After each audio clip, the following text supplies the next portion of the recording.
থোড়ের তরকারি বা থোড়ের ঘন্ট। এখানে সব সবজিগুলোকে আমি ভালো করে কেটে ধুয়ে নিয়েছি। কড়াইতে তেল গরম করে 5 ফোড়ন দিয়েছি, আর শুকনো লঙ্কাও দেওয়া যায়, আমি দিইনি। তো এখানে কেটে রাখা সবজিগুলো আমি একে একে দিয়ে দেবো।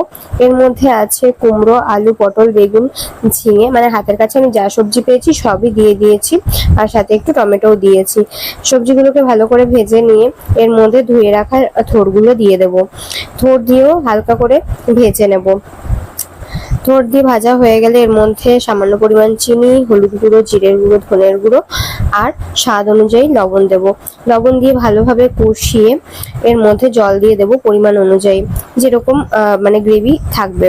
এখানে তো গ্রেভি থাকে না, পুরো মাখামাখাই হয়ে যায়। যাই হোক, জলটা শুকিয়ে গেলে ভালো করে নেড়ে নেব। তো এই হচ্ছে রেডি থোড়ের ঘন্ট বা থোড়ের তরকারি। এটা রুটি, পরোটা, ভাত সবকিছুর সাথে খুব ভালো যায়।